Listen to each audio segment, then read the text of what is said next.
आप इस दुनिया में जो बदलाव देखना चाहते हैं वह खुद में लाएं। आज 2 अक्टूबर है, एक ऐसा दिन जब हम राष्ट्रपिता महात्मा गांधी को याद करते हैं, जिन्हें देश का बच्चा बच्चा जानता है और जिन्हें प्रेम से बापू कहा जाता है। उनके जीवन के पीछे, उनके कार्यों के पीछे उनके विचार ही रहे थे।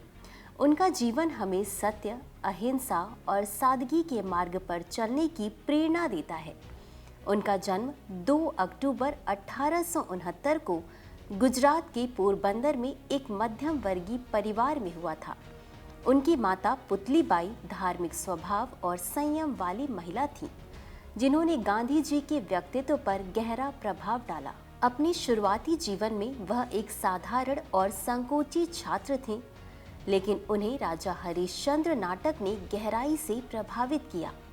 हरिश्चंद्र की सच्चाई और कष्टों के बावजूद सत्य पर दृढ़ रहने की क्षमता देखकर गांधी जी ने भी उसी मार्ग पर चलने का मन बना लिया था। कानून की पढ़ाई पूरी करने के बाद सन 1893 में एक कानूनी मामले के लिए गांधी जी दक्षिण अफ्रीका गए। यह यात्रा उनके जीवन का सबसे बड़ा और निर्णायक मोड़ साबित हुई। वहां उन्होंने गोरे लोगों द्वारा काले भारतीयों और अफ्रीकियों के साथ किए जा रहे भयानक जातीय भेदभाव को करीब से महसूस किया। एक बार डरबन से प्रिटोरिया जाते समय पीटरमैरिट्सबर्ग स्टेशन पर उनके पास प्रथम श्रेणी का वैध टिकट होने के बावजूद उन्हें नस्लीय भेदभाव के कारण ट्रेन के डिब्बे से बाहर निकालने के लिए मजबूर किया गया। एक सिपाही ने उनका हाथ पकड़ा और धक्का देकर उन्हें नीचे उतार दिया और उनका सामान फेंक दिया।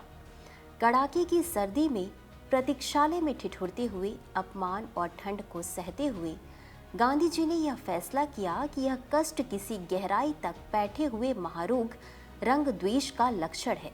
इसी रात उन्होंने प्रण लिया कि वह या तो अपने अधिकारों के लिए लड़ेंगे या वापस देश लौट जाएंगे, और यदि उनमें इस रोग को मिटाने की शक्ति है तो उसका उपयोग अवश्य करना चाहिए। इसी संघर्ष से एक नए अहिंसक प्रतिरोध का जन्म हुआ, जिसे बाद में सत्याग्रह के नाम से जाना गया। गांधी जी के विचारों का केंद्रीय बिंदु सत्य और अहिंसा रहा है। उनका स्पष्ट मानना था कि अहिंसा वह ज्योति है जिसके द्वारा सत्य का साक्षात्कार होता है। यदि सत्य साध्य यानी लक्ष्य है तो अहिंसा साधन है। उन्होंने जोर दिया कि अहिंसा केवल निष्क्रिय प्रतिरोध नहीं है, यह कायर लोगों का तरीका नहीं है, बल्कि यह वीरों का तरीका है जो मृत्यु का सामना करने के लिए तैयार रहते हैं। अहिंसा के पालन के लिए हृदय की पवित्रता और दृढ़ता का होना अत्यंत आवश्यक है। उनकी क्रांति रक्तहीन और शांतिपूर्ण थी। भारत वापस लौटने के बाद गांधी जी ने देश की स्वतंत्रता के लिए कई बड़े आंदोलनों का नेतृत्व किया। उन्होंने स्वदेशी के सिद्धांत का समर्थन किया और उनका दृढ़ विश्वास था कि भारत की आत्मा गांव में निवास करती है। वह आत्मनिर्भर आदर्श गांव के निर्माण की इच्छा रखते थे। स्वतंत्रता संग्राम की सबसे निर्णायक घड़ी में 8 अगस्त 1942 को महात्मा गांधी ने ब्रिटिश शासन को समाप्त करने का आह्वान करते हुए भारत छोड़ो आंदोलन शुरू किया। मुंबई के ग्वालियर टैंक मैदान में उन्होंने लाखों लोगों को एक ऐतिहासिक नारा दिया, करो या मरो। गांधी जी ने अंत्योदय यानी सबसे गरीब, सबसे वंचित समूहों का उत्थान को अपनी सर्वोदय यानी सभी के विकास दर्शन का केंद्र बिंदु माना। उन्होंने महिला और पुरुष समानता की बात की और महिलाओं को पुरुष की साथ ही समान मानसिक क्षमता वाला उपहार कहा।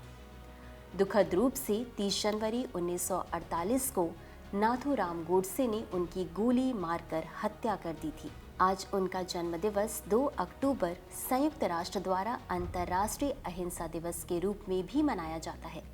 हमें उनके आदर्शों, शांति, सत्य के प्रति निष्ठा, अहिंसा और सामाजिक न्याय पर चलते हुए एक ऐसे राम राज्य को लाने का प्रयास करना चाहिए जहां पर सभी लोग बराबर हों और किसी प्रकार का कोई भेदभाव न हो। गांधी जी के विचारों में आज भी जीवन की अनगिनत मुश्किलें सुलझाने की ताकत है। जैसा कि उन्होंने कहा था, विश्वास को हमेशा तर्क से तौलना चाहिए। जब विश्वास अंधा हो जाता है तो वह मर जाता है। जय हिंद।